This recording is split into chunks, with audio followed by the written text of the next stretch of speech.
cuando canta nuestro coro, normalmente no aplaudimos, pero hoy sí aplaudimos.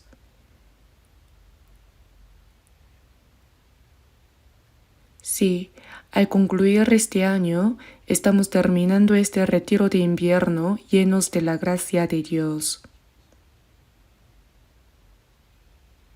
Han participado muchas personas de todo el país. Juntos hemos escuchado la palabra, hemos tenido comunión y también hemos tomado un tiempo para prepararnos y planificar el nuevo año.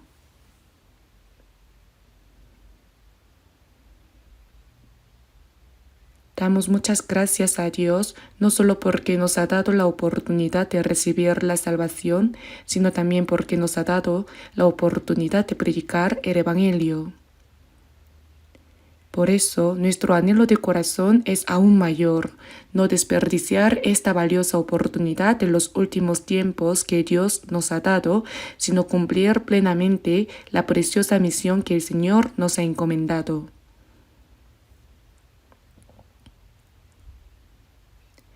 Hoy es el último tiempo de este retiro de invierno. Algunos, especialmente quienes viven de lejos o de otras regiones, hoy se encuentran en las iglesias a las que asisten, pero me han dicho que el mensaje que compartiré aquí hoy será transmitido en vivo a todo el país. Por eso creo que todos estaremos escuchando la misma palabra. Oremos juntos.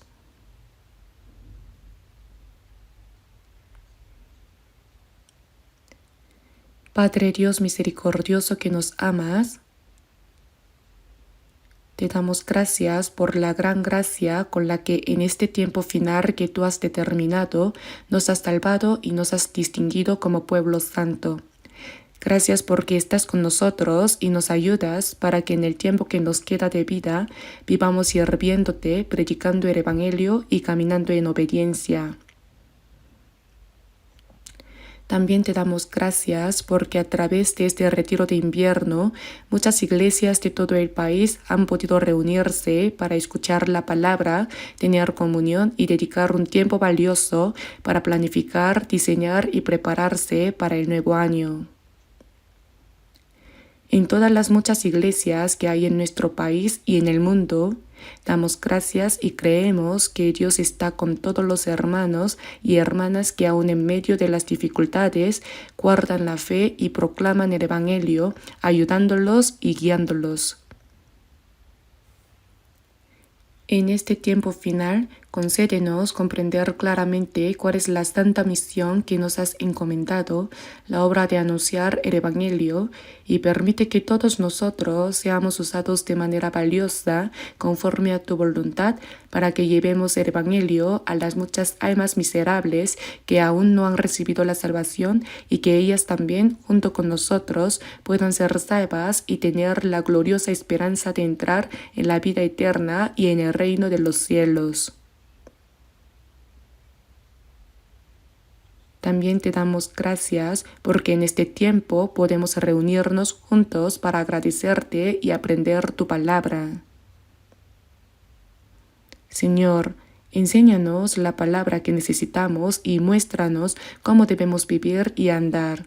Sostén a cada uno de nosotros con tu palabra y con la mano de tu poder y guíanos conforme a tu voluntad. Oramos en el nombre de nuestro Señor Jesucristo. Amén.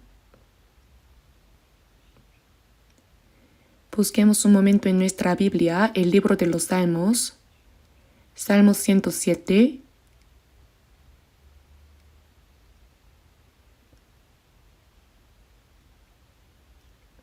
Salmo 107. Desde el versículo 1 hasta el versículo 3.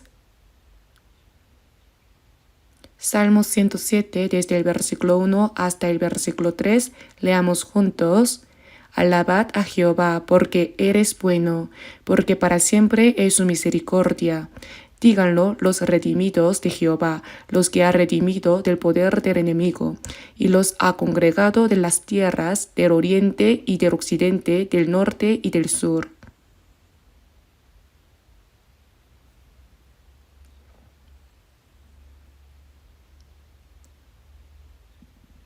Esta palabra fue escrita hace aproximadamente 3000 años, pero expresa en forma de poesía la imagen de los santos que después de que Jesús viniera y consumara la obra de la salvación, fueron salvos y se hicieron uno en el Espíritu Santo.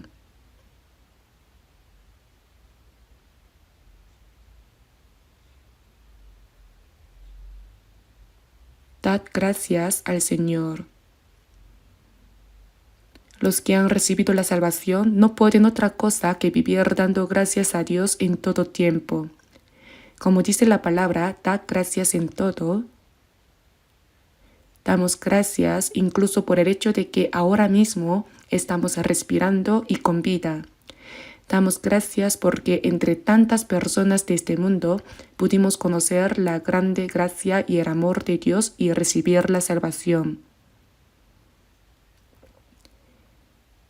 Y damos gracias también porque después de haber sido salvos dentro de la iglesia, donde Dios obra junto con nosotros, podemos tener comunión entre los santos y vivir obedeciendo la palabra bajo la ayuda y la guía del Señor. Alabad a Jehová porque eres bueno, porque para siempre es su misericordia. La santa voluntad de Dios es buena y la misericordia que Él nos ha concedido es gracia. Porque para siempre es su misericordia, díganlo los redimidos de Jehová. Los redimidos de Jehová. La palabra redención significa que por las almas que iban a perecer a causa del pecado, el Hijo unigénito de Dios que no tenía pecado, murió en nuestro lugar y derramó su sangre expiando eternamente nuestros pecados. Eso es la redención. Díganlo los redimidos de Jehová. El hecho de que hayamos sido redimidos por esa tan grande gracia de Dios, ¿no es algo verdaderamente asombroso?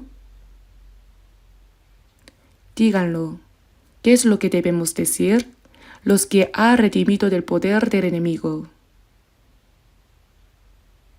El adversario de Dios y nuestro adversario es el enemigo, el diablo. Nosotros que estábamos bajo el poder de Satanás y en medio del pecado, a punto de perecer para siempre, hemos sido redimidos. De esta manera, Dios nos rescató del poder de Satanás y los ha congregado de las tierras del oriente y del occidente, del norte y del sur. Dios nos salvó a nosotros que andábamos dispersos, cada uno siguiendo su propio camino, lejos de Él, y nos reunió en Cristo desde el oriente y el occidente, desde el norte y el sur. ¿No es una palabra que se siente tan real y cercana? Los santos que están en Corea también, siempre que tienen oportunidad, desean reunirse. Y los hermanos y hermanas redimidos que están en todo el mundo, aunque no nos conozcamos todos personalmente, somos uno en el corazón. Si fuera posible, todos desearíamos reunirnos, tener comunión, alabar la gracia y la gloria de Dios y darle gloria a Él. Por eso está escrito, y los ha congregado de las tierras del oriente y del occidente, del norte y del sur. Pero en 2 de Tesalonicenses capítulo 2 leemos, pero con respecto a la venida de nuestro Señor Jesucristo y nuestra reunión con Él. Cuando el Señor regrese y venga en el aire, los santos que fueron salvos en el tiempo del Antiguo Testamento, desde Abraham e incluso antes, también estarán allí. Abel, hijo de Adán, fue salvo por la gracia de Dios, es decir, todos los santos del Antiguo Testamento que recibieron la salvación, así como todos los santos del Nuevo Testamento y todos los cristianos salvos que ahora viven sobre la tierra, se reunirán delante del Señor. Por lo tanto, será una multitud inmensa la que se congregará. En cuanto a la venida de nuestro Señor Jesucristo y a nuestra reunión con Él, dice la Escritura, todos nos reuniremos. Será un gran encuentro. A nuestro alrededor estarán los ejércitos de ángeles, mirarán la gracia de Dios, la gracia por la cual nosotros fuimos salvos, y se gozarán, y junto con nosotros entonarán alabanzas. Solo con imaginarlo ya es algo asombroso, y ciertamente ese día llegará. Por eso, y los ha congregado de las tierras del oriente y del occidente, del norte y del sur. En Cristo Dios nos ha hecho uno. Debemos recordar siempre esa gran gracia de Dios, meditar en ella y vivir con gratitud para la voluntad y la gloria de Dios. El propósito de nuestra salvación no es darnos alguna cosa buena de esta tierra. Nos salvó para darnos como esperanza la vida eterna y la gloriosa herencia de su reino. Ahora veamos brevemente el Salmo 116. Salmo 116, versículos 8 y 9. Leamos juntos también. Pues tú has librado mi alma de la muerte, mis ojos de lágrimas y mis pies de resbalar. Andaré delante de Jehová en la tierra de los vivientes.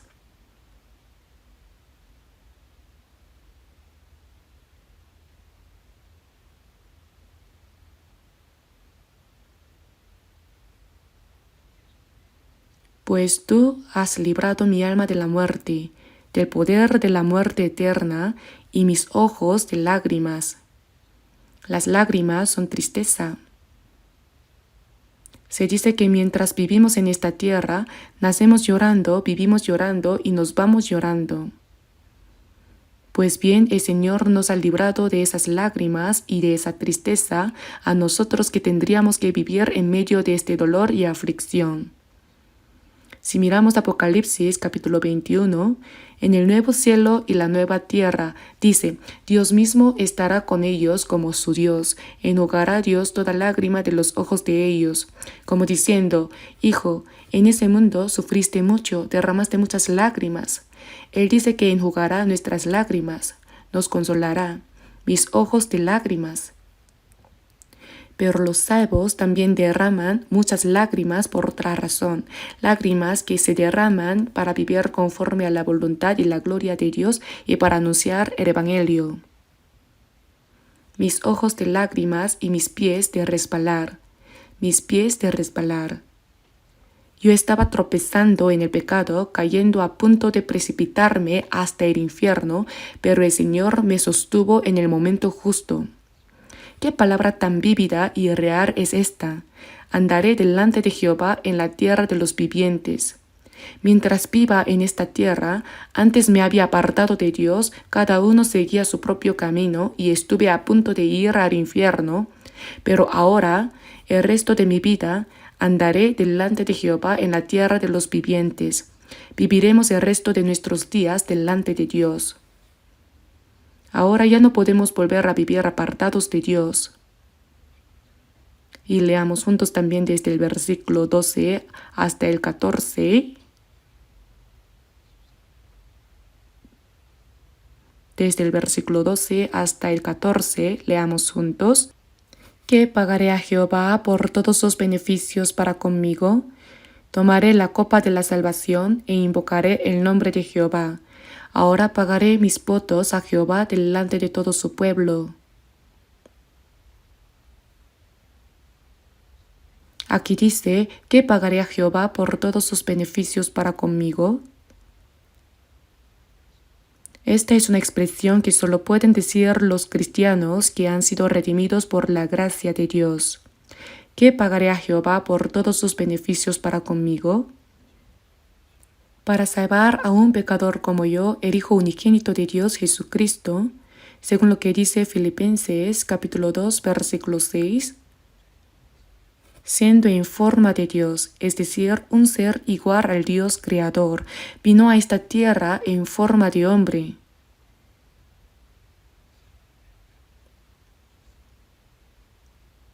Dios vino a este mundo en apariencia humana para salvarnos. No estimó el ser igual a Dios como cosa a que aferrarse, dejó a un lado la posición de ser igual a Dios, sino que se despojó a sí mismo, tomando forma de siervo, hecho semejante a los hombres, y no como un hombre de alta posición, sino tomando el lugar más bajo.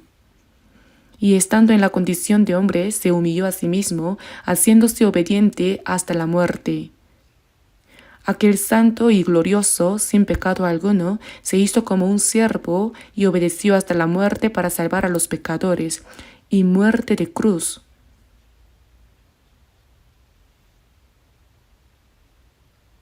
Así de grande es la gracia con la que nos salvó.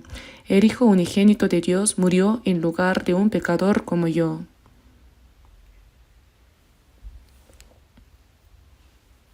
Si una hormiga estuviera en una situación difícil y para salvar a esa sola hormiga una persona muriera en su lugar, eso sería algo absurdo.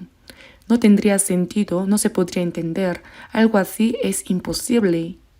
Que el Hijo unigénito de Dios haya muerto en lugar de pecadores como nosotros no puede compararse siquiera con que un hombre muera por una hormiga.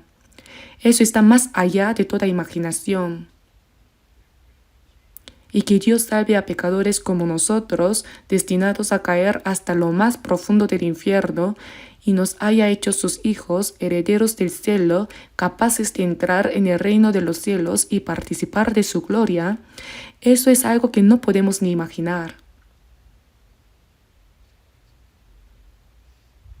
En 1 de Samuel vemos que Dios dice: Él levantará del polvo al pobre y del muladar exalta al menesteroso para hacerle sentarse con príncipes. Es como sacar algo de un montón de basura sucia, limpiarlo cuidadosamente y colocarlo en el lugar que más aprecia el rey. Algo así resulta incomprensible.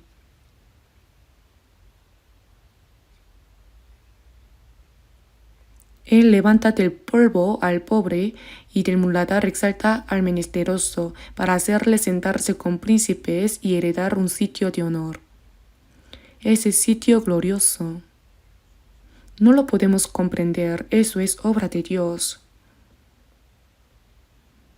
Y después de recibir la salvación, hasta que entremos en el reino de Dios, Él nos sigue guiando, cargando con nuestra debilidad, conduciéndonos en la verdad y ayudándonos. Toda esa gracia, ¿verdad? Por eso dice: ¿qué pagaré a Jehová por todos sus beneficios para conmigo? Esa gracia no debemos olvidarla ni por un momento. ¿Qué pagaré a Jehová por todos sus beneficios para conmigo? Esa gracia no la podemos pagar, pero en el himno dice: por ese amor y esa gracia, aunque no puedo pagarlas, con mi débil corazón y mi humilde cuerpo seré siervo del Señor. No puedo pagarla, pero yo soy siervo del Señor. Viviré únicamente para Él y conforme a su voluntad. Ese es el anhelo sincero que debemos tener. ¿Qué pagaré? ¿Con qué podemos pagar? Después de haber sido salvos, ya no vivimos para cumplir nuestros propios deseos ni para lo que nosotros queremos, sino para pagar esa gracia. ¿No es así?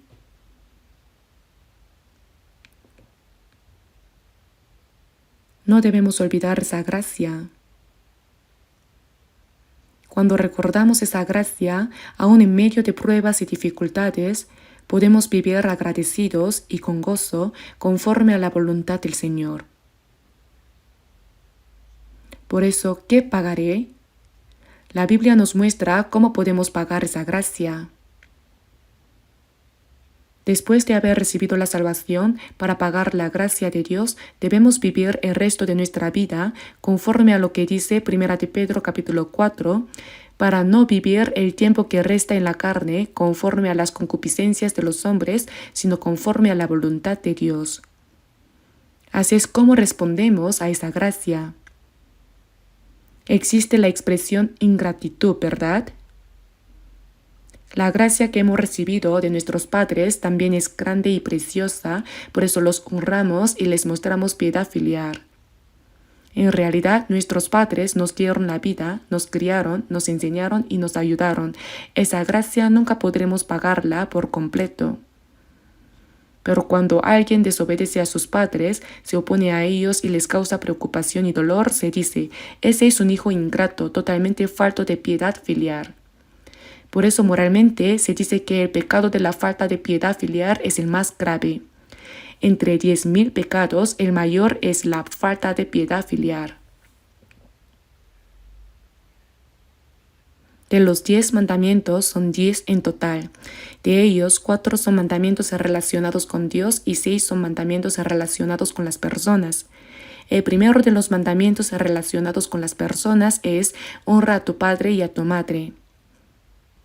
Si honramos a nuestros padres, en Efesios capítulo 6 está escrito que es el primer mandamiento con promesa. Hay una promesa de bendición de Dios, para que te vaya bien y seas de larga vida sobre la tierra.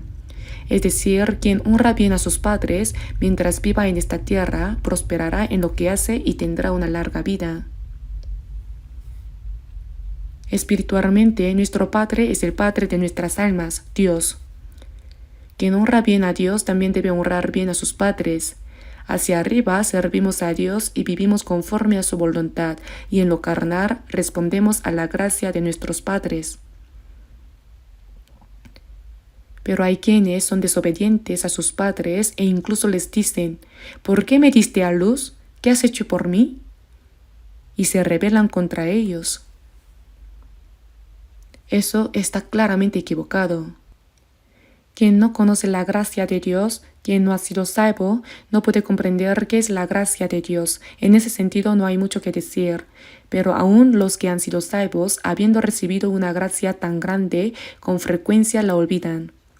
Si no olvidáramos esa gracia, sino que viviéramos con gozo y gratitud, deberíamos vivir únicamente para el Señor que nos salvó, conforme a su voluntad y para agradarle. Pero no vivir así y en cambio vivir a nuestra manera, según lo que nos gusta, ¿no es un gran error?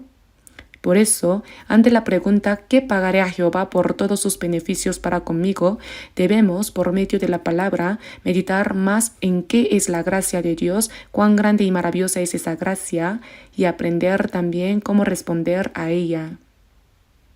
Y a partir de ahora debemos vivir constantemente una vida que pague esa gracia, una vida para la voluntad y la gloria de Dios sin caer en pruebas ni tentaciones.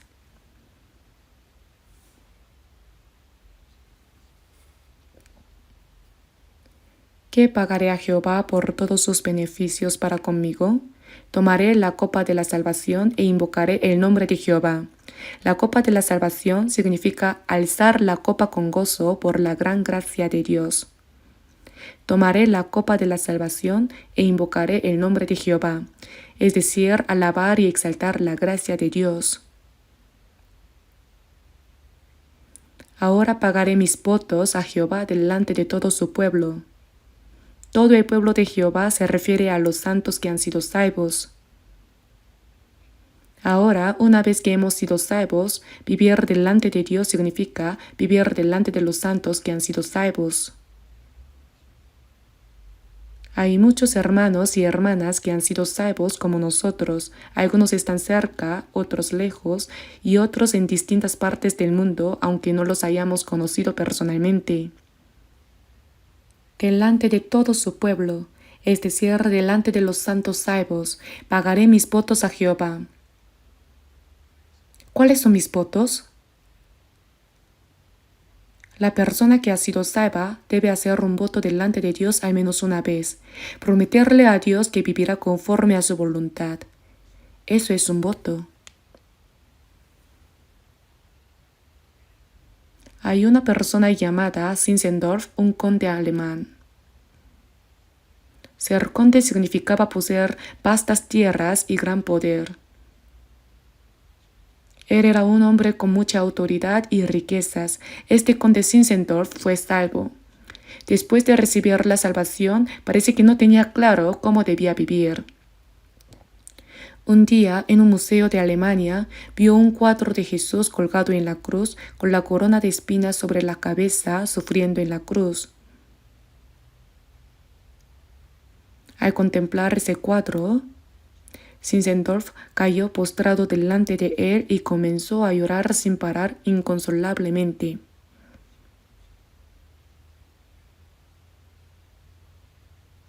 Pensó, el Señor sufrió así en la cruz, llevando la corona de espinas, y murió para salvar a un pecador como yo. ¿Y yo qué he hecho por el Señor? Al darse cuenta de que no había hecho nada por él, cayó postrado allí y lloró amargamente una y otra vez.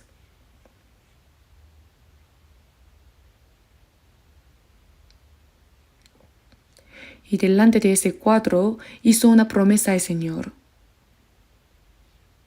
A partir de ahora, viviré verdaderamente solo para el Señor.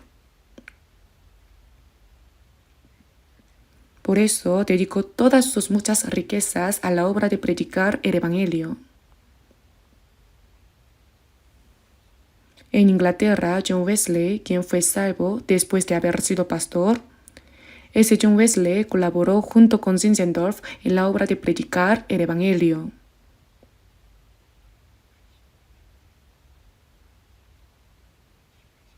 En el siglo XVIII, cuando el Evangelio se extendía por todo el mundo, se dice que tanto John Wesley como Zinzendorf dedicaron todas sus posesiones a la obra del Evangelio y vivieron así. ¿Acaso no es algo totalmente natural? Si uno es pobre, ofrecer todo lo que tiene dentro de su pobreza. Si uno es rico, no vivir disfrutando su riqueza para su propia satisfacción, sino ofrecerlo todo para pagar la gracia de Dios que salvó a un pecador como yo y vivir el resto de la vida de esa manera. ¿No es eso lo correcto? ¿Y dónde se hace esto? Delante de todo su pueblo. Se hace delante de la comunidad santa, no yéndose lejos a hacer algo en secreto para que nadie lo sepa, sino delante de la comunidad santa. Pagaré mis votos a Jehová. Eso es un voto. Zinzendorf también prometió, de ahora en adelante viviré conforme a la voluntad de Dios, para el Evangelio del Señor y para la gloria del Señor. Eso es un voto, una promesa hecha a Dios. ¿Alguna vez después de haber recibido la salvación, han hecho una promesa a Dios de vivir únicamente conforme a su voluntad para su voluntad y su gloria? Es necesario hacer un voto. Hay que hacer ese voto y vivir conforme a él. ¿Acaso hacer un voto da miedo? ¿Tememos no poder cumplirlo después de hacerlo? Si hacemos un voto, debemos cumplirlo. Mi alma, mi cuerpo y todo lo que soy ya pertenecen al Señor. Entonces, ¿qué tiene de difícil vivir para el Señor?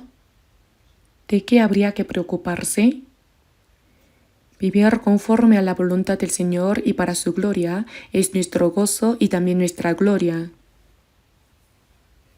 Cuando damos gloria a Dios, Él promete darnos esa gloria a nosotros. En la medida en que glorificamos a Dios, Él nos recompensará con gloria eterna. Por eso, aunque esta palabra fue escrita hace mucho tiempo, pienso que es una palabra que solo los cristianos pueden comprender y poner en práctica. Si todavía hay alguien que delante del Señor que lo salvó para vivir conforme a su voluntad no ha hecho un voto como Zinzendorf, le animo a que en oración haga ese voto delante de Dios. En 1 Corintios capítulo 6 versículo 19 dice, no sois vuestros porque habéis sido comprados por precio. Glorificad pues a Dios en vuestro cuerpo. Nuestro cuerpo y nuestra alma no nos pertenecen. El Señor nos compró a un precio muy alto. Y en 1 Corintios capítulo 7 versículo 23 dice, por precio fuisteis comprados. En otras traducciones dice, por un precio precioso, por un precio costoso. No os hagáis esclavos de los hombres. Mi cuerpo tampoco es mío, pertenece al Señor. Ahora existimos únicamente para la voluntad y la gloria de Dios. El tiempo que nos queda de vida es para vivirlo para el Señor, pero somos muy débiles. Para pagar la gracia del Señor, el tiempo que se nos ha dado es demasiado corto, ¿no es así? Somos frágiles y el tiempo que tenemos es breve. Por eso no podemos permitirnos, aún así, dar la espalda a la voluntad de Dios, olvidar su gracia y vivir a nuestro propio antojo.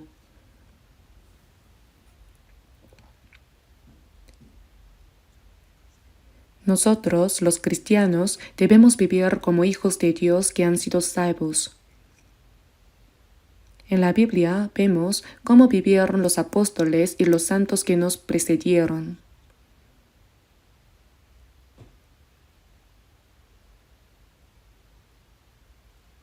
Y no digan, ellos vivieron así, pero yo, ¿cómo alguien como yo va a poder vivir para el Señor de esa manera? No digan eso. Porque se nos ha dado la misma gracia, la misma vida y la misma esperanza gloriosa. Entonces, ¿por qué pensar así? Por eso debemos vivir el resto de nuestra vida de tal manera que no tengamos de qué avergonzarnos delante de los santos, sino que podamos vivir con dignidad y honor delante de Dios y de los hombres. El tiempo que se nos ha dado es demasiado corto, ¿no es así? No te jactes del día de mañana, porque no sabes qué dará de sí el día. ¿Qué es vuestra vida? Ciertamente es neblina que se aparece por un poco de tiempo y luego se desvanece. En Santiago capítulo 4 versículo 13 dice, hoy y mañana iremos a tal ciudad y estaremos allá un año y traficaremos y ganaremos. Cada uno tendrá sus planes y sus propias ideas, pero la Biblia dice, no sabéis lo que será mañana. También en Proverbios capítulo 27 versículo 1 dice, no te jactes del día de mañana. Más adelante ganaré mucho dinero y viviré muy bien. ¿Y luego qué? Aunque vivan así, ¿qué sentido tiene? ¿Eso es realmente tan envidiable? Hermanos, a nuestro alrededor hay personas ricas, personas que parecen vivir muy bien, ¿no es así? Ganan cantidades enormes de dinero. Hay gente que posee fortunas de decenas de billones. Aunque comieran y vivieran toda la vida, no podrían gastarlo todo. Algunos tienen miles de millones, cientos de millones. Y uno podría pensar, ojalá yo fuera así. ¿Por qué mi vida es tan humilde? ¿Realmente piensan así? Pero cuando vemos la riqueza y la gloria de este mundo, no debemos olvidar la gracia que el Señor nos ha concedido. Esa gracia es 1000 veces, 10.000 veces, billones de veces mayor que todo eso. Hemos recibido una gracia tan grande. Cuando miren la riqueza y la gloria de este mundo, recuerden la gracia que el Señor les ha dado. Hemos recibido una gracia que no puede cambiarse por nada en este mundo. Así que ahora no deberíamos vivir con orgullo. No vivan con complejo de inferioridad. ¿Cómo se dijo que eran esas personas los ricos de este mundo? ¿Con qué se les comparó? Con cerdos de un banquete, ¿verdad? Y pensándolo bien, es una expresión muy acertada. Al cerdo del banquete lo alimentan bien, lo engordan. Entonces el cerdo piensa, parece que mi dueño me quiere mucho, todos los días me da de comer. Si gruño, enseguida me trae más comida. Pero ¿cuál es el propósito? Engordarlo para matarlo el día del banquete. Hermanos, si lo piensan así, tiene todo el sentido. En Job capítulo 21 está escrito, ¿por qué viven los impíos y se envejecen y aún crecen en riquezas? Sus casas están a salvo de temor, ni tiene azote de Dios sobre ellos.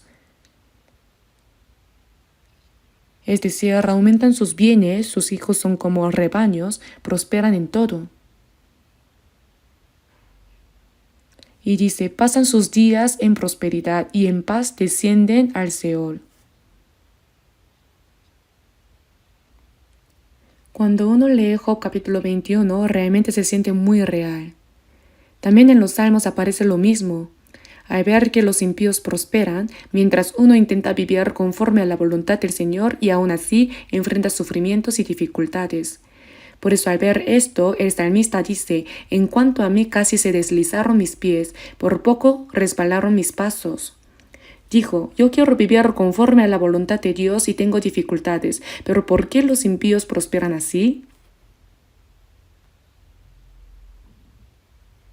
Es que a los impíos Dios los deja tranquilos hasta el día en que van al infierno, no interviene con ellos. Así como uno no se mete en lo que hacen los hijos de otros, del mismo modo a los que no han sido salvados Dios los deja. Pero a los hijos de Dios que han recibido la salvación, Él no los deja vivir como quieren.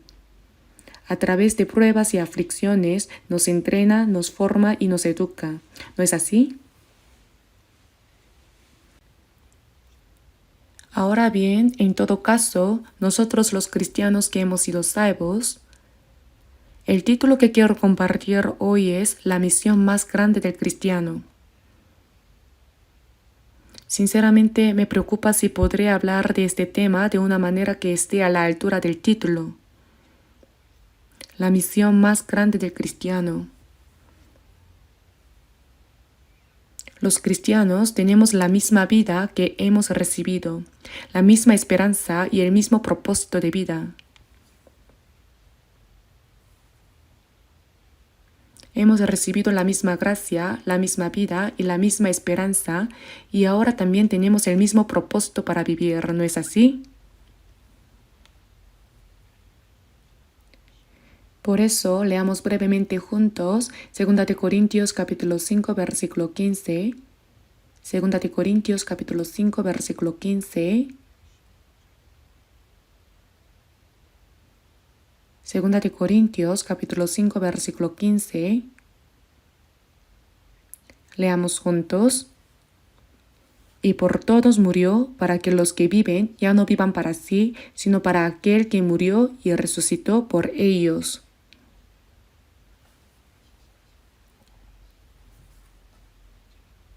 Él es Cristo, el Cristo. El Señor murió en lugar de todos los hombres.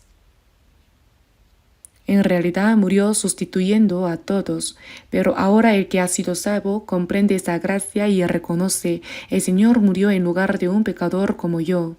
La maldición y el juicio que yo debía recibir, el Señor los cargó todos en la cruz. Por eso dice, y por todos murió, para que los que viven. ¿Quiénes son los que viven? Son las personas que han comprendido la gracia de Dios y han sido salvas. A los que no han sido salvos, la Biblia los llama muertos. Hay vivos y hay muertos. Y Él os dio vida a vosotros cuando estabais muertos en vuestros delitos y pecados. El hombre estaba muerto por sus delitos y pecados, pero cuando es salvo, ese espíritu que estaba muerto es vivificado. Así que para que los que viven ya no vivan para sí, sino para aquel que murió y resucitó por ellos. ¿Para qué murió el Señor en nuestro lugar y nos salvó? El propósito de nuestra salvación es que los que ahora vivimos, los que hemos sido salvados, ya no vivamos más para nosotros mismos, sino que vivamos para aquel que murió por nosotros y resucitó. Ese es el propósito por el cual Él nos salvó. La Biblia dice que nos salvó para que nosotros, los que hemos sido salvos, ya no vivamos más para nosotros mismos, sino para el Señor que murió y resucitó en nuestro lugar. Esta palabra fue escrita por medio del apóstol Pablo, y cuando pensamos en la gracia que hemos recibido, aunque muriéramos 100 veces por el Señor, no podríamos pagar esa gracia, ¿verdad? Aunque no podamos morir 100 veces, al menos una vez deberíamos vivir para el Señor, ¿no es así? ¿Ni siquiera eso queremos hacer? Si eso no nos gusta, entonces mejor devolvamos la salvación. Si tanto se envidia vivir a gusto como el mundo y luego ir al infierno, viviré para el Señor, moriré para el Señor, viva o muera que soy del Señor. Ese himno lo cantamos bien, ¿verdad? Y la Escritura dice en Salmos capítulo 33, versículo 1, en los íntegros es hermosa la alabanza. Podemos cantar himnos muy buenos, pero si el corazón no es así, entonces estamos mintiendo. En los íntegros es hermosa la alabanza. Los himnos no existieron desde el principio como himnos. Alguien primero escribió un poema. Una persona que fue salva escribió en forma de poesía el testimonio que se había hecho realidad en su corazón. Después otra persona le puso música y así se empezó a cantar. Eso es un himno. Por eso en los himnarios aparece quién escribió la letra y quién compuso la música. En los himnos hay confesión de fe, hay testimonio de fe, hay promesas hechas al Señor y también hay contenido de oración.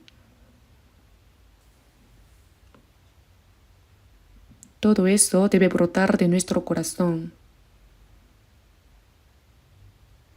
Debe convertirse tal cual en un testimonio sincero de nuestro corazón, en una confesión de fe y en una promesa delante de Dios. Si no es así, es mentira. La oración también puede ser una oración mentirosa. Cuando uno ora, ora con mucha elocuencia, como un río que fluye sin parar. Pero cuando uno mira cómo vive, esa vida no tiene nada que ver con la oración. Al orar parece que tiene mucha fe, pero al mirar su manera de vivir no tiene relación alguna con lo que oró. Esa oración es una oración mentirosa. También de la oración está escrito así: mas la oración de los rectos es su gozo. Dios sabe perfectamente si nuestra oración y nuestra alabanza brotan con sinceridad de la conciencia o si son mentira. Él lo sabe todo, ¿verdad? Así que no oren con mentira. No canten alabanzas con mentira. En los íntegros es hermosa la alabanza. Aquí nuestro coro canta muy bien y uno piensa, el coro debe llevar una buena vida cristiana. El contenido de los himnos es tan profundo y tan bueno. Y quienes escuchan también comparten ese mismo sentir. Yo personalmente estoy muy agradecido por el coro. Además, cantan con melodías tan hermosas que conmueven profundamente nuestro corazón.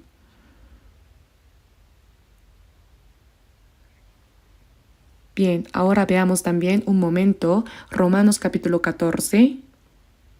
Romanos capítulo 14. Romanos capítulo 14, versículos 7 y 8. Romanos capítulo 14, versículos 7 y 8. Leamos juntos. Porque ninguno de nosotros vive para sí y ninguno muere para sí. Pues si vivimos, para el Señor vivimos, y si morimos, para el Señor morimos. Así pues, sea que vivamos o que muramos, del Señor somos.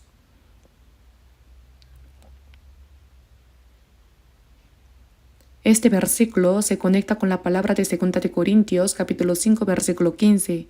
También fue escrito por el apóstol Pablo. Tanto aquel versículo como este versículo fueron registrados por el mismo apóstol.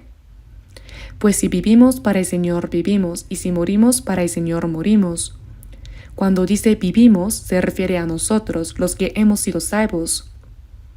Nosotros, los santos que estamos aquí, los santos en todo el país y los muchos santos salvos en todo el mundo, compartimos un mismo corazón. ¿Qué pagaré a Jehová por todos sus beneficios para conmigo? Porque ninguno de nosotros vive para sí y ninguno muere para sí. Pues si vivimos, para el Señor vivimos, y si morimos, para el Señor morimos. Así pues, sea que vivamos o que muramos, del Señor somos.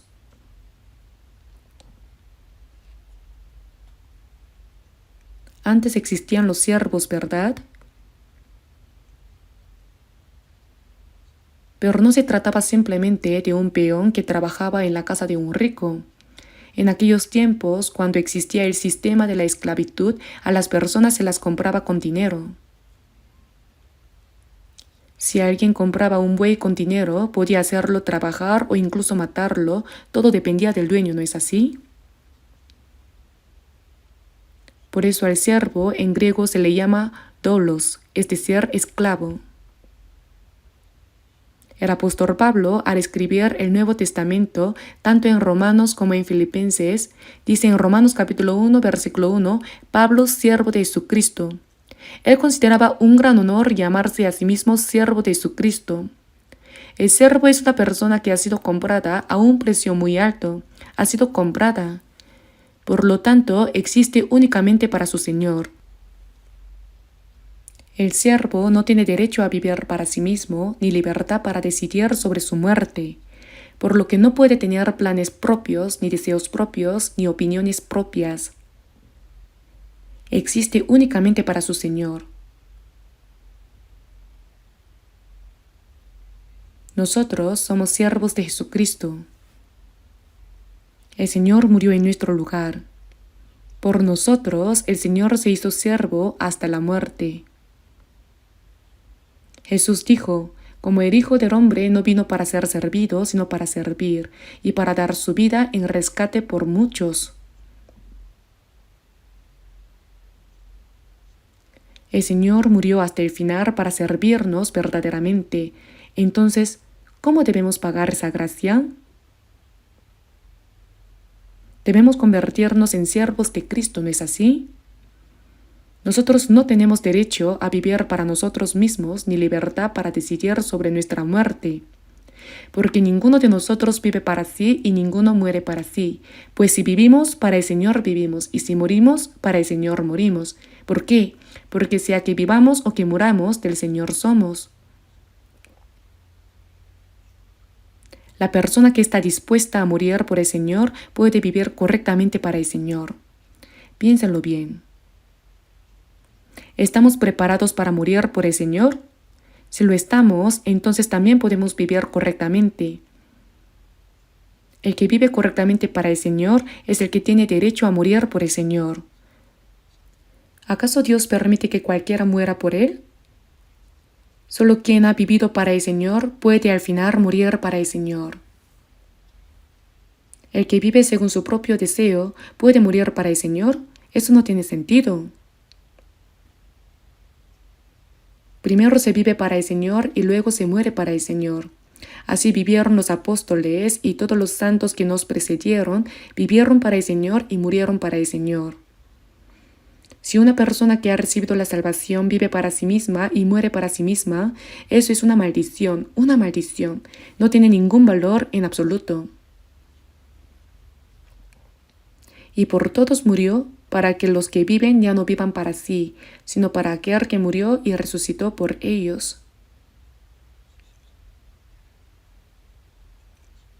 Este es el propósito por el cual Él nos salvó. Por eso leamos también juntos Romanos capítulo 14, versículo 9. Porque Cristo para esto murió y resucitó y volvió a vivir, para ser Señor así de los muertos como de los que viven. Para esto, ¿para qué? Para que el cristiano salvo no viva para sí mismo ni muera para sí mismo, sino que viva para el Señor y muera para el Señor. Para ese propósito el Señor murió y resucitó en nuestro lugar. Es ese propósito por el cual Él nos salvó. Si no lo sienten de manera real, escriban este versículo bíblico y pónganlo bien delante de su escritorio o colóquenlo en el techo para verlo antes de dormir. No debemos olvidarlo ni por un instante. Cristo para esto murió y resucitó. ¿Para qué? Para que el que ha sido salvo no viva para sí mismo ni muera para sí mismo, sino que tanto si vive como si muere lo haga para el Señor. Por eso el Señor murió en nuestro lugar. Cuando vivimos para el Señor y llegamos incluso a morir para el Señor, entonces se cumple el propósito por el cual Él nos salvó. ¿Cuánto se alegrará el Señor? Él podrá decir con satisfacción y gozo, valió la pena morir en lugar de esa persona, morí y resucité para darle vida eterna. ¿No es así?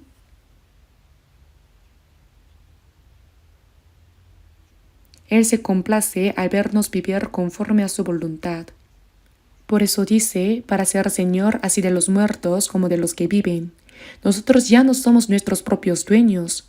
Ya no vivimos para nuestros padres, ni para otros, ni para nosotros mismos, sino para el Señor que nos salvó.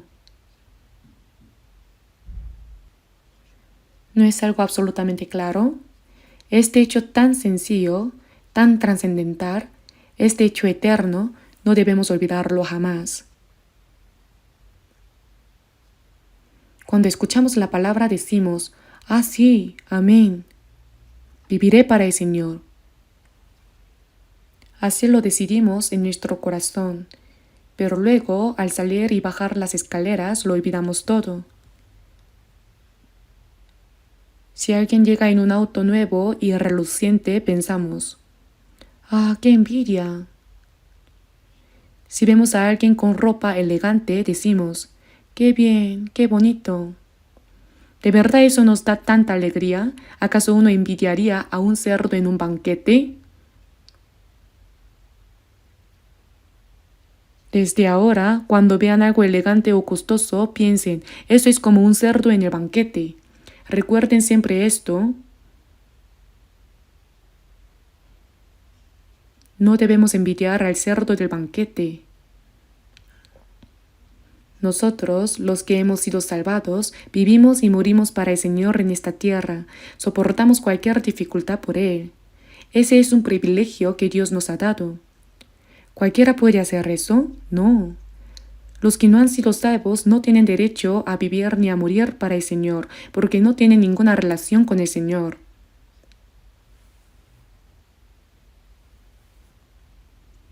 Por eso, veamos por un momento el Salmo 118, versículo 17. Salmo 118. Salmo 118. Versículo 17, leamos juntos, no moriré, sino que viviré y contaré las obras de Jehová. No moriré, sino que viviré. El que ha sido salvo no debe morir, sino vivir. Cuando un cristiano muere, ¿a dónde va? Estimada es a los ojos de Jehová la muerte de sus santos. Cuando un salvo muere, Dios lo considera algo muy valioso. En Apocalipsis capítulo 14 versículo 13 dice, oí una voz que desde el cielo me decía, escribe, bienaventurados de aquí en adelante los muertos que mueren en el Señor. Si dice el Espíritu, descansarán de sus trabajos, porque sus obras con ellos siguen. Quienes han sido salvos y viven para el Señor y luego mueren en el Señor, descansarán de sus trabajos, porque sus obras con ellos siguen. Quien vivió conforme a la voluntad del Señor para pagar su gracia, al morir termina su trabajo en la tierra y entra inmediatamente en gloria.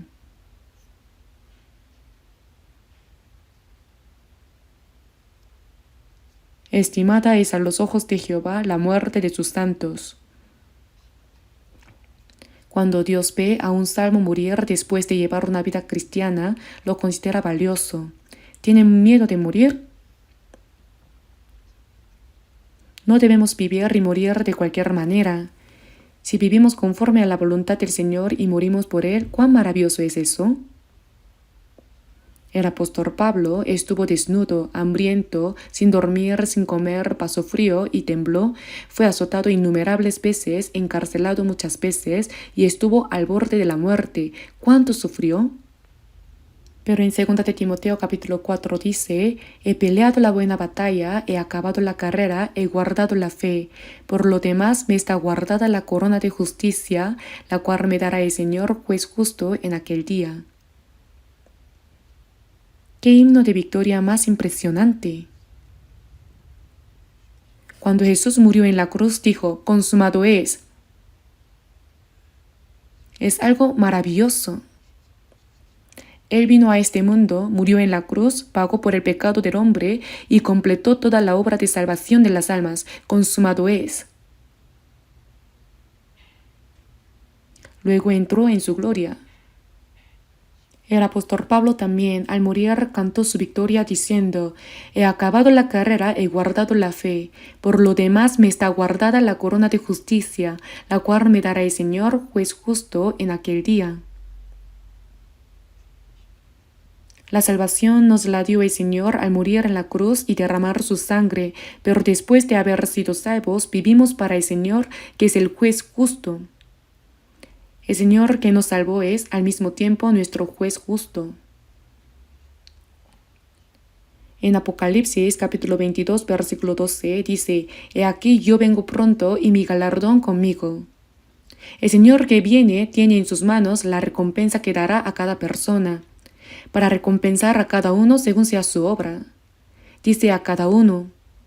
Todos recibimos la salvación, pero la vida cristiana de cada uno es diferente.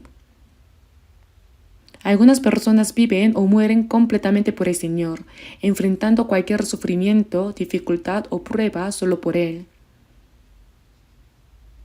En cambio, hay quienes, aunque dicen haber recibido la salvación, viven de manera cómoda y conveniente según les convenga. Aunque uno reciba la verdadera salvación y tenga comodidad en la carne, ¿acaso eso es bendición? Vamos a ver cuál es la verdadera bendición. No, eso no lo es. Cuando el Señor venga para recompensar a cada uno según sea su obra. En 1 Corintios capítulo 4 dice, entonces cada uno recibirá su alabanza de Dios. ¿Solo habrá alabanzas? No, también habrá reprensiones. Habrá tanto la alabanza, buen siervo y fiel, como la reprensión, siervo malo y negligente.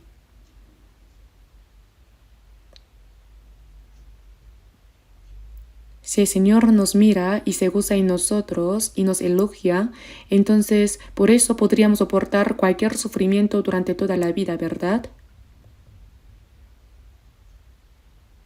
Delante del Señor que nos salvó, no debería suceder que aunque hayamos recibido la salvación, cuando el Señor nos mire se sienta avergonzado por nosotros y muestre tristeza.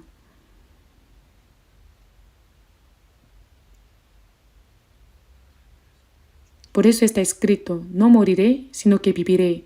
Si muriéramos, iríamos pronto delante del Señor. Hay personas que después de recibir la salvación, cuando enfrentan un poco de dificultad, dicen, ojalá pudiera ir pronto delante del Señor. Ese tipo de palabras tampoco deben decirse a la ligera. Esa palabra debería decirla a alguien que haya vivido de manera digna para el Señor, pero a alguien que ni siquiera ha vivido así y dice, quisiera irme pronto. ¿Para qué quiere irse tan rápido? Si uno muere, va delante del Señor, pero antes de morir no debería hacer algo que agrade al Señor, algo por lo cual pueda recibir gloria cuando esté delante de Él. Por eso aquí dice, no moriré, sino que viviré, y contaré las obras de Jehová. ¿Cuál es el propósito de que no muramos y sigamos viviendo? ¿Tenemos algún apego al mundo, algún deseo? ¿Queremos vivir una vez de manera llamativa como otros? No, no es eso. Hay varias razones por las que debemos vivir y no morir, y entre ellas está, contaré las obras de Jehová.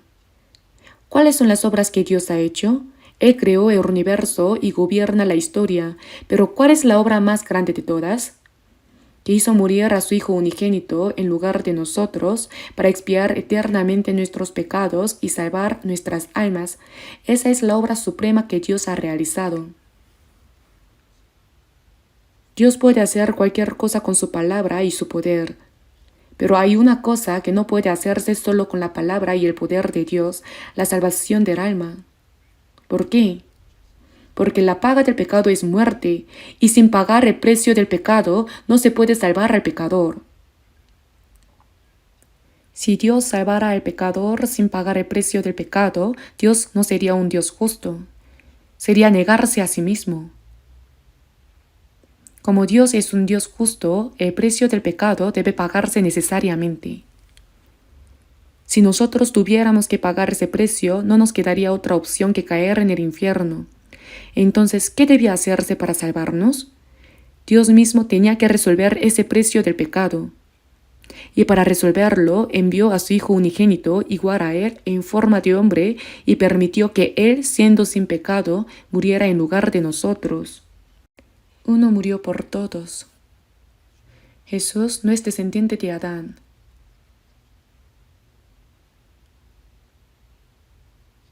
En Isaías capítulo 7 versículo 14 dice, He aquí que la Virgen concebirá y dará a luz un hijo. Fue verdaderamente hombre, pero para nacer sin pecado, solo tomó prestado el vientre de una virgen durante 10 meses. Jesús vino como hombre, pero no es descendiente de Adán, no es pecador, nunca cometió pecado. Jesús es quien cumplió perfectamente la ley de Dios, solo Jesús es justo. El justo murió en lugar de los pecadores. Por eso Dios llevó a cabo la obra de salvar a pecadores como nosotros. ¿Existe una obra más grande que aquella en la que el Hijo unigénito de Dios tuvo que sacrificarse? Esa obra es mucho más grande que la historia de crear y gobernar el universo. Por eso, nosotros que hemos recibido la salvación, al comprender y creer en la obra que Dios hizo, esa obra tan grandiosa de expiar los pecados de todo el mundo sacrificando a su Hijo unigénito, proclamar ese Evangelio que salva solo por la fe en esa gracia es la manera más grande en que podemos pagar la gracia de Dios. No moriré, sino que viviré, y contaré las obras de Jehová. En el Salmo 66, versículo 16 dice: y contaré lo que ha hecho a mi alma. Dios ha hecho cosas por nuestra alma. Debemos proclamar esa historia de salvación. Eso es lo que debemos hacer mientras vivimos y no morimos. Debemos recordar esto siempre. Quienes han recibido la salvación, al escuchar estas palabras, sienten cómo su corazón se conmueve y piensan: así es, debo vivir por el Señor y por el Evangelio del Señor. Pero eso no significa que todos se conviertan en predicadores, misioneros o pastores. Sin embargo, la esperanza de la vida eterna y de ir al cielo es la misma, y el propósito de vivir también es el mismo, solo cambia la forma de hacerlo. Por eso, algunos se esfuerzan en los negocios, en el trabajo, ganando dinero y usan solo una pequeña parte para sí mismos, dedicando la mayor parte a la predicación del Evangelio. Hay muchos hermanos y hermanas así. ¿Y no es así como llevamos a cabo la misión mundial? Actualmente son 1.160 iglesias en 82 países para la misión mundial. Me refiero a las iglesias en el extranjero. También hay muchas iglesias con dificultades dentro del país. La misión mundial se realiza mayormente en países pobres. ¿Saben cuánto cuesta enviar una sola familia de misioneros? Si uno solo piensa en el dinero, no podría enviar misioneros.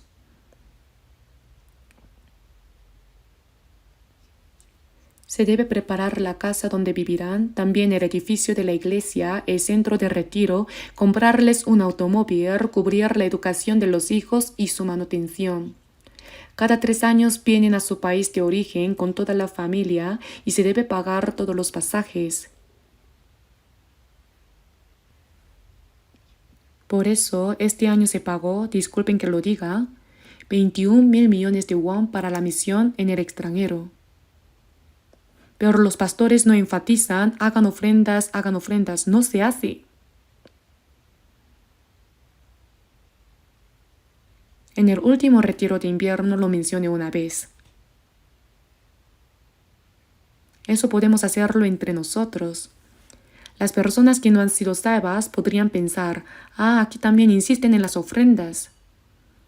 Por eso a los pastores nos gusta menos predicar sobre las ofrendas. Incluso sin hacerlo, todo va bien naturalmente sin dificultad. Y cuando digo naturalmente, no significa por sí solo. Los hermanos y hermanas, aunque no se les diga, ya saben lo que han aprendido. Los que han sido salvos saben conscientemente cómo deben vivir delante del Señor y lo ponen en práctica. Por eso se puede llevar a cabo la misión mundial. Puede que yo no pueda ir como misionero, pero puedo enviar a otros misioneros. ¿Cómo se envía a un misionero? En Toronto, Canadá, falleció un pastor llamado Oswald Smith de la People's Church. En un libro que escribió titulado El gran deber de la vida de los santos, Pasión por las almas, lo he leído varias veces, incluso llorando mientras leía. Era una persona extraordinaria. En una sola iglesia envió a 350 misioneros. Colocaba frente a la congregación a la persona que iba a ser enviada como misionero y decía: vamos a enviar a esta persona como misionero. ¿Quién la enviará? La gente respondía: sí, yo la enviaré, nosotros la enviaremos. Y así enviaron a 350 personas. En su libro decía que antes de morir quería enviar a 400. Esto fue en la People's Church de Canadá. Después de su muerte, su hijo Paul Smith no logró hacer lo mismo. El pastor Smith, él mismo había ido como misionero y regresó debido a enfermedad. Por eso decía: aunque no pueda ir como misionero, enviaré a otros misioneros. Hermanos, aunque yo no pueda ir, puedo enviar a alguien en mi lugar. Si yo solo no puedo, la iglesia puede enviar juntos, ¿verdad? Podemos hacerlo. Si envío como presupuesto misionero lo que he obtenido con esfuerzo y trabajo, mientras se utilice ese dinero, los pecadores que iban a ir al infierno pueden ser salvados. Por eso en Lucas capítulo 16, versículo 9 dice: ganad amigos por medio de las riquezas injustas, para que cuando éstas falten, os reciban en las moradas eternas. Las riquezas de este mundo que no se usan según la voluntad de Dios se llaman riquezas injustas. No se refiere a dinero incorrecto o malo. Con esas riquezas del mundo debemos ganar amigos. ¿Qué clase de amigos? No amigos de copas ni amigos extraños, sino amigos para la morada eterna, amigos que irán al cielo. Como dice Juan capítulo 15, nadie tiene mayor amor que este, que uno ponga su vida por sus amigos. Vosotros sois mis amigos si hacéis lo que yo os mando. El Señor murió en la cruz para salvar a pecadores como nosotros y hacernos sus amigos. Es decir, murió en la cruz para hacernos amigos eternos. Que uno ponga su vida por sus amigos. Murió en la cruz para salvar a pecadores como nosotros y hacernos sus amigos. Nadie tiene mayor amor que este. Vosotros sois mis amigos si hacéis lo que yo os mando.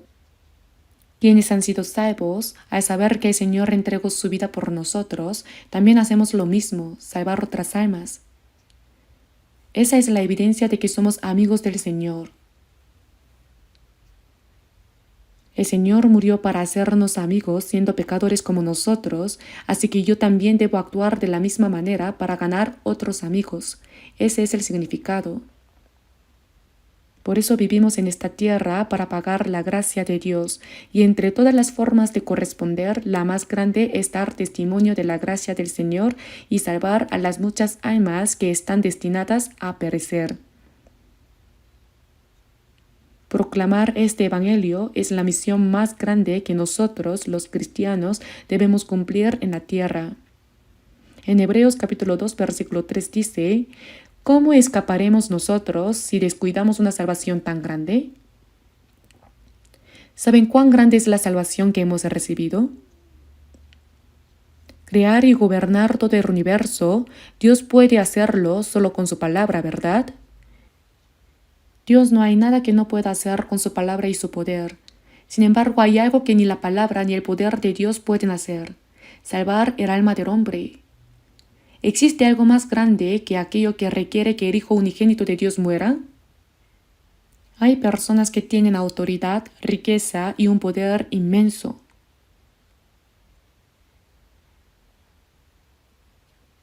Pero si hubiera algo que solo pudiera resolverse entregando a su único hijo hasta la muerte, no existiría nada más grande que eso. Si Dios pudiera salvarnos sin que su Hijo unigénito muriera en la cruz, ¿por qué lo envió al mundo para morir de la manera más miserable en la cruz, sufriendo y derramando toda su sangre? Porque no había otro camino. Por eso está escrito una salvación tan grande. Hermanos, ¿saben cuán grande es la salvación que hemos recibido? Parece que muchos no lo saben bien. ¿Cómo escaparemos nosotros si descuidamos una salvación tan grande? Descuidar significa tratarla como algo trivial sin valor. Así menospreció Esaú la primogenitura. Lo hizo de manera ligera, sin prestarle atención. La primogenitura que le correspondía la vendió por un plato de lentejas. De manera similar, aunque predicamos a la gente diciendo, debes recibir la salvación, debes recibirla, algunas personas descuidan esta salvación tan grande, por eso no la reciben pensando, ya la recibiré después, esa salvación no es gran cosa. Fui a un área rural en la provincia de Cholabukto para evangelizar y muchos jóvenes fueron salvados. Incluso los miembros del coro se salvaron, así que toda la iglesia estaba llena de jóvenes, a pesar de ser una iglesia rural. Todos estaban muy felices, pero había un anciano que me dijo, ¿se alegran por esa clase de salvación? Yo dije, ¿qué dijo? ¿Dijo esa clase de salvación? Su rostro se puso rojo y dijo, tiene razón, me equivoqué. Pero no era un error. En su corazón pensaba esa clase de salvación. Él había construido varias iglesias rurales y dijo que había hecho grandes cosas en la iglesia. Pero al ver que alguien se alegraba solo por recibir la salvación, menospreció esa salvación. Hermanos, ¿cómo escaparemos nosotros si descuidamos una salvación tan grande? La salvación que hemos recibido es tan grande y valiosa, que aunque conozcamos el valor de nuestra propia salvación, no debemos menospreciar la salvación de otros. Si sabemos que la vida que recibimos es grande y valiosa, también debemos considerar la salvación de los demás como grande y valiosa. ¿Y qué debemos hacer entonces? Debemos predicarla. Nosotros, como Jesús y Pablo, debemos sacrificar nuestro tiempo, nuestro material, nuestra libertad e incluso nuestra felicidad para salvar el alma de una persona. Los apóstoles de la iglesia primitiva murieron predicando el Evangelio. Fueron martirizados. Vivimos demasiado cómodamente y todavía buscamos estar más cómodos. Si vivimos con el propósito de predicar el Evangelio y andar según la voluntad del Señor, incluso en medio de dificultades y sacrificios, habrá gozo y gratitud. Por eso, proclamar el Evangelio y salvar el alma de una persona es un mandato solemne que el Señor nos ha dado, la misión más grande en la tierra, el propósito de nuestra vida como cristianos y también un privilegio. Hermanos, aunque el presidente de Estados Unidos hable con gran autoridad como si fuera un gobernante del mundo, ¿puede él con todo su poder salvar el alma de una sola persona? Ni muerto podría hacerlo. El hombre más rico del mundo podría con toda su fortuna salvar el alma de una sola persona, tampoco puede. Un médico que puede salvar a un paciente moribundo puede curar el alma de una sola persona. De ninguna manera. Incluso ahora que los científicos envían cohetes a la Luna y a Marte, ¿puede un científico enviar un alma al cielo? No, nadie puede. Pero nosotros sí podemos. Nosotros sí podemos hacerlo. ¿Podemos descuidar una salvación tan grande cuando tenemos la capacidad de hacerlo? ¿Vamos a vivir olvidando esa gran obra que podemos realizar? Con un poco de ayuda, alguien que va camino al infierno puede ir al cielo. Hermanos, supongamos que voy conduciendo por la carretera y veo a una persona que está muriendo a causa de un accidente de tránsito. Yo soy el primero en verlo. ¿Qué debería hacer? ¿Pasar de largo diciendo, ¡ay, qué pena, ya se va a morir? No. Por muy ocupado que esté, debo detenerme, subirlo a mi auto y llevarlo al hospital o llamar de inmediato al 911 para salvarle la vida.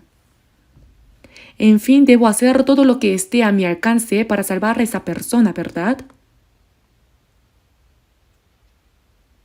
Si uno ve a alguien muriendo y hace como si no lo hubiera visto porque está ocupado o le resulta molesto, eso es un homicidio indirecto, ¿no es así?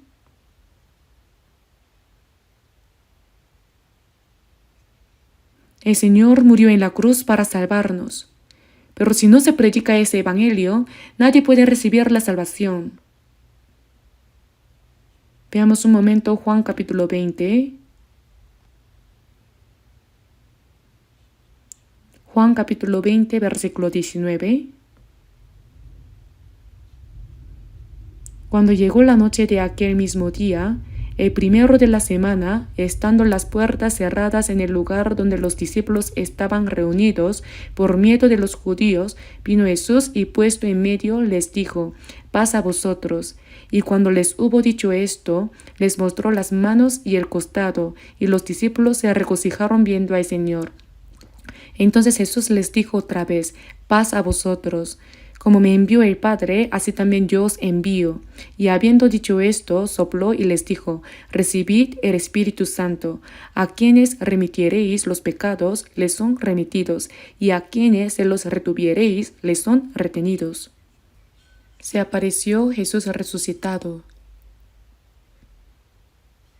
Al escuchar la noticia de que Jesús había resucitado, los discípulos que se habían dispersado se reunieron de nuevo. Pero aún dudaban: ¿será posible que realmente Jesús haya resucitado? Por miedo a los judíos cerraron las puertas con llave y de repente Jesús apareció en medio del cuarto. El cuerpo resucitado de Jesús es espiritual, puede aparecer y desaparecer a voluntad, y aunque las puertas estén bien cerradas, puede manifestarse dentro de la casa. Si vemos Lucas capítulo 24, al principio los discípulos estaban espantados y atemorizados y pensaban que veían espíritu. Jesús dijo: porque un espíritu no tiene carne ni huesos, como veis que yo tengo, solo había derramado sangre. Jesús dijo: paz a vosotros, mostrando las marcas de los clavos en sus manos y la herida en su costado. Luego dijo: como me envió el Padre, así también yo os envío. ¿Cuál fue el propósito por el cual el Padre lo envió? El Hijo unigénito de Dios, sin pecado, fue enviado para morir por los pecadores, derramando su sangre para nuestra salvación, cumpliendo así la obra de redención. Y después de cumplir todo esto, resucitó. Como me envió el Padre, así también yo os envío. Jesús murió y resucitó para cumplir la obra de salvación, y al decir yo os envío, nos está diciendo: proclamen ese evangelio. Envió a los discípulos para que difundieran la obra de salvación que Él completó al morir y resucitar. Y no solo a los discípulos, sino también a nosotros, nos envió a proclamar la obra de salvación, ¿verdad? Como dice Romanos capítulo 10, versículo 14, ¿cómo pues invocarán a aquel en el cual no han creído? ¿Y cómo creerán en aquel de quien no han oído? ¿Y cómo oirán sin haber quien les predique? Aunque Jesús murió en la cruz y completó la obra de salvación, si nadie proclama esa obra, nadie podrá ser salvo. Hermanos, ¿acaso alguien ha recibido la salvación por sí solo, usando solo su inteligencia, sin que nadie le haya predicado? Levanten la mano si existe alguien así. Hay personas que dicen: yo no necesito evangelización, yo solo ya lo he comprendido. No, eso no sucede. Todos hemos sido salvos porque alguien orando y testificando del evangelio y de la gracia de Dios que salva nos llevó a creer. ¿Y cómo creerán en aquel de quien no han oído? ¿Y cómo oirán sin haber quien les predique? Así que la fe es por el oír y el oír por la palabra de Dios. Debemos escuchar y comprender la palabra para poder creer. Aunque nosotros hayamos recibido la salvación, si los salvos se quedan callados y no la proclaman, nadie podrá ser salvo. ¿Qué deben hacer entonces? Jesús dijo: recibid el Espíritu Santo. A quienes remitiereis los pecados, les son remitidos, y a quienes se los retuviereis, les son retenidos. Todo santo tiene el Espíritu Santo. En Pentecostés el Espíritu Santo descendió y el propósito de la venida del Espíritu Santo es dar testimonio de la gracia del Señor. Como está escrito: el Espíritu de verdad, el cual procede del Padre, Él dará testimonio acerca de mí. El Espíritu Santo habita en los santos salvos, y cuando están llenos del Espíritu Santo proclaman el Evangelio del Señor. La promesa de a quienes remitiereis los pecados les son remitidos significa que al predicar ese evangelio, al dar a conocer lo que el Señor ha hecho, la gente puede ser salva. Si no predicamos, ¿cómo sabrán las personas que el Hijo unigénito de Dios murió por ellos, que sus pecados han sido perdonados, cómo recibir la salvación o qué es la salvación? Nadie podrá ser salvo si no se les predica. La expresión «a quienes remitiereis los pecados les son remitidos» significa que al testificar de lo que el Señor ha hecho, los pecadores reciben perdón y son salvos. A quienes se los retuviereis les son retenidos. Significa que si no predicamos y dejamos a la gente así, van al infierno tal como están. ¿Qué vamos a hacer? Debemos hacerlo. Hermanos, ¿hay algo más grande que un ser humano pueda hacer que predicar el Evangelio y salvar el alma de una persona? No hay. ¿Y cómo predicarán si no fueren enviados? Si hemos sido enviados, ¿cómo vamos a quedarnos callados? Jesús fue enviado para cumplir la obra de salvación muriendo en la cruz y Él cumplió ese propósito. En Juan capítulo 17, la noche antes de morir, Jesús oró diciendo: «Yo te he glorificado en la tierra, he acabado la obra que me diste que hiciese». Ya había decidido morir en la cruz y resucitar. Entonces, ¿qué somos los salvos? Somos aquellos enviados a dar a conocer esa verdad. Si hemos sido enviados, ¿cómo vamos a quedarnos callados? Debemos predicar.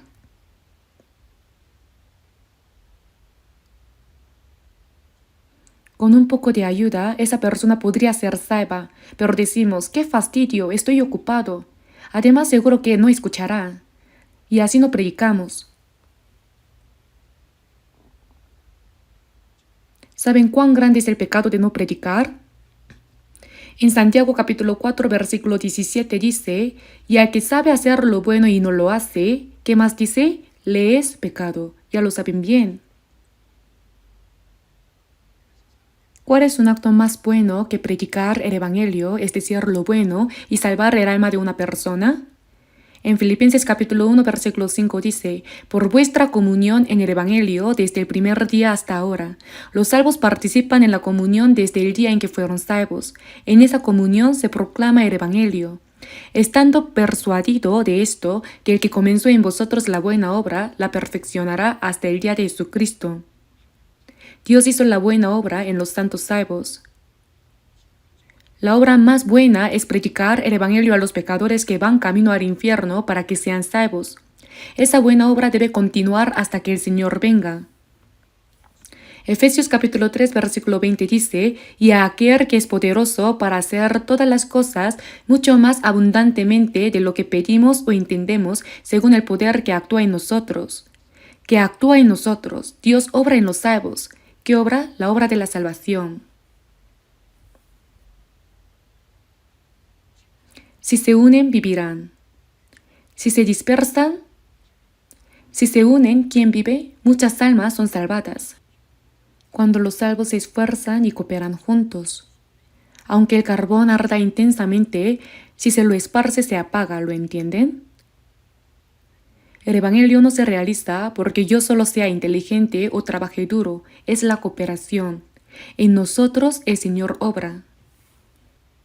Individualmente podemos parecer débiles, pero cuando nos reunimos, como el fuego que se apaga puede encenderse nuevamente si se junta, lo mismo pasa con el Evangelio. Aunque individualmente seamos débiles y sin fuerza, si oramos juntos y cooperamos por el Evangelio, el Señor obra entre nosotros. Para hacer todas las cosas mucho más abundantemente de lo que pedimos o entendimos, según el poder que actúa en nosotros. ¿Qué entendemos y qué pensamos? Que más almas sean salvadas, para hacer todas las cosas mucho más abundantemente. Si nos dispersamos, muchas personas irán al infierno. Si nos unimos, muchas almas serán salvadas. Ahora un momento en Proverbios capítulo 24, que estamos por terminar. Proverbios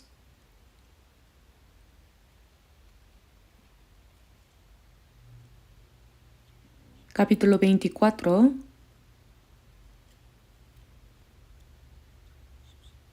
Proverbios capítulo 24, versículos 11 al 12, versículos 11 al 12, leamos juntos. Libra a los que son llevados a la muerte, salva a los que están en peligro de muerte. Porque si dijeres, ciertamente no lo supimos, ¿acaso no lo entenderá el que pesa los corazones? El que mira por tu alma, él lo conocerá, y dará al hombre según sus obras.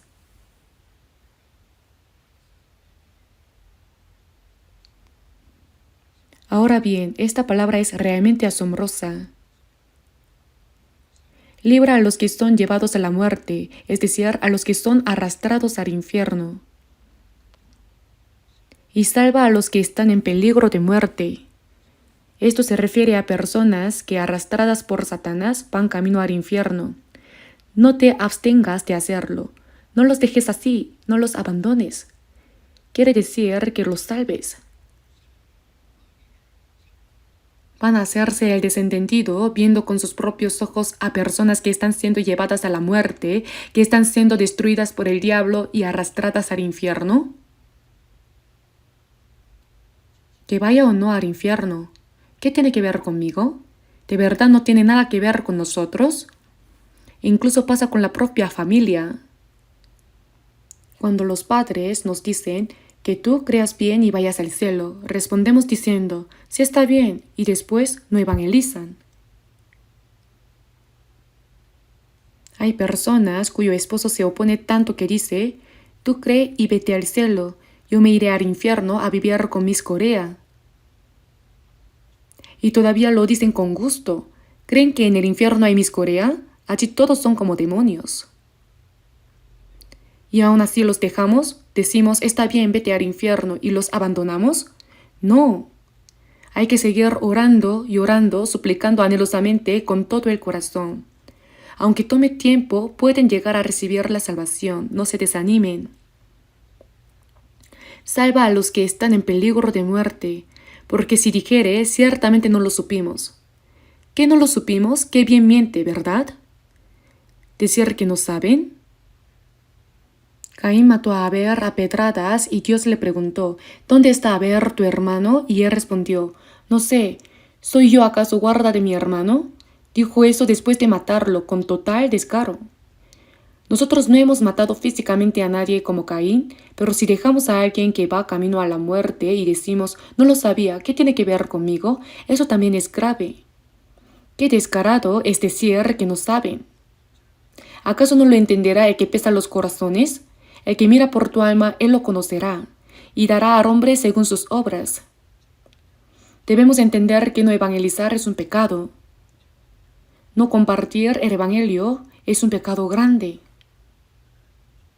En 1 Corintios capítulo 9 versículo 16 el apóstol Pablo dijo, pues si anuncio el evangelio no tengo por qué gloriarme porque me es impuesta necesidad y ay de mí si no anunciare el evangelio. No dijo que simplemente sería un problema si no evangelizaba, sino que habría un ay. Dios nos ha dado la gracia de poder proclamar el evangelio y también nos ha dado su palabra, pero no la compartimos. En Ezequiel capítulo 3 versículo 17 leemos, Hijo de hombre, yo te he puesto por atalaya a la casa de Israel. Oirás pues tú la palabra de mi boca y los amonestarás de mi parte. El atalaya está en la torre de vigilancia y ve que el enemigo se acerca. ¿Qué debe hacer? ¿Toca la trompeta de dormir? No, toca la trompeta de advertencia. Si el atalaya ve al enemigo y permanece dormido, toda la ciudad será destruida. Por eso Dios dice al atalaya, su sangre demandaré de tu mano. Si no predicamos la palabra a los impíos y ellos mueren, Dios pedirá cuentas por esa sangre. Hay responsabilidad. Pero si proclamamos y ellos no escuchan, Él morirá por su maldad, pero tú habrás librado tu alma. Evangelizar y quien no escuche no nos hace responsables, pero si no evangelizamos, sí somos responsables. Ahora también deben entender que no predicar el evangelio es un pecado. Vivimos en los últimos tiempos y en estos últimos tiempos Dios nos ha confiado la misión más grande de proclamar el último evangelio. En Hechos capítulo 20 versículo 24 el apóstol Pablo dijo, Pero de ninguna cosa hago caso, ni estimo preciosa mi vida para mí mismo, con tal que acabe mi carrera con gozo y el ministerio que recibí del Señor Jesús para dar testimonio del Evangelio de la gracia de Dios. Dijo que hasta cumplir plenamente la obra de anunciar el Evangelio de la gracia, no consideraba su vida como algo de valor. Por la obra de predicar el Evangelio estaría dispuesto a morir incluso 100 veces. ¿Y nosotros? Nosotros también hemos sido salvados por la misma gracia. Entonces, ¿por qué permanecemos indiferentes? Que vaya o no al infierno, ¿qué responsabilidad tengo yo? ¿Cómo voy a hacer eso? ¿Por qué no podemos hacerlo? Entonces, cuando oramos juntos, cooperamos, nos reunimos para orar y aprender la palabra, ¿para qué lo hacemos? ¿No es para predicar el Evangelio? Oramos y cooperamos para esa obra, para traer a las almas perdidas delante del Señor y hacer que escuchen la palabra. Trabajamos con esfuerzo, usamos solo un poco de ese dinero para nosotros y lo ofrecemos como ofrenda misionera para salvar a las almas que van camino al infierno. Por más que lo miro, no parece haber hoy una organización que haga misiones mundiales como la nuestra. Dios nos ha confiado la misión mundial y a cambio la responsabilidad que tenemos es enorme. ¿Acaso eso se hace solo? La mayoría son países pobres. Ahora se están construyendo centros de retiro en muchos lugares, también en África y en Chile. Se están edificando centros de retiro por todas partes y en España incluso hemos comprado un excelente centro de retiro. Tengo muchas ganas de ir, ya me están diciendo que vaya y probablemente el próximo año, en primavera, tendré que ir. Todo eso lo estamos enviando y sosteniendo nosotros. Con todo respeto, ni Estados Unidos puede hacer la misión mundial de esta manera. Japón tampoco puede, Europa tampoco. Eso se está haciendo desde Corea. ¿No es algo asombroso? La Iglesia de Corea. Debemos hacer esta obra con todas nuestras fuerzas hasta el último momento. No nos cansemos, pues, de hacer bien, porque a su tiempo cegaremos, si no desmayamos. Cuando hacemos la buena obra de Dios, no debemos cansarnos. Ya no puedo más. ¿Por qué? Si estamos vivos, ¿por qué no podríamos? Basta con hacerlo hasta morir. También debemos orar para que se levanten muchos obreros del Evangelio, fieles y prudentes. En Mateo capítulo 9 leemos, a la verdad la mies es mucha, mas los obreros pocos. Rogad pues al Señor de la mies. El Señor de la mies es Dios, que envíe obreros a su mies. Señor, envía muchos segadores fieles y leales, muchos obreros de tu Evangelio. Ayer, ¿acaso no establecimos a 15 de nuestros predicadores como pastores? Dios nos ha dado muchos obreros fieles y leales. Nosotros debemos orar por los obreros que Dios ha levantado y ayudarlos para que puedan predicar el Evangelio. ¿Qué pasaría si no los respaldamos? En tiempo de guerra, hay soldados que en el frente se enfrentan al enemigo y luchan por la nación y el pueblo. Pero si en la retaguardia solo comen, beben y se entregan a la diversión y no proveen armas ni alimentos a los que combaten en el frente, todos morirán. Los que están en la retaguardia deben orar, cooperar y ayudar a los soldados que en el frente arriesgan su vida luchando contra el enemigo.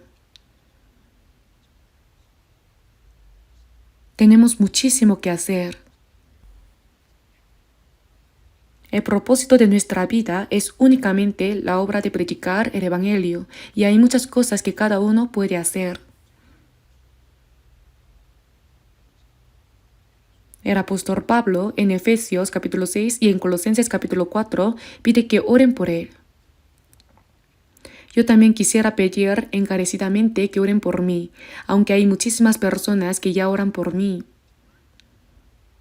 Hay muchos que oran por nuestros predicadores y misioneros, pero no basta solo con orar, también envían generosamente ofrendas misioneras, por eso ahora estamos trabajando con tanto empeño.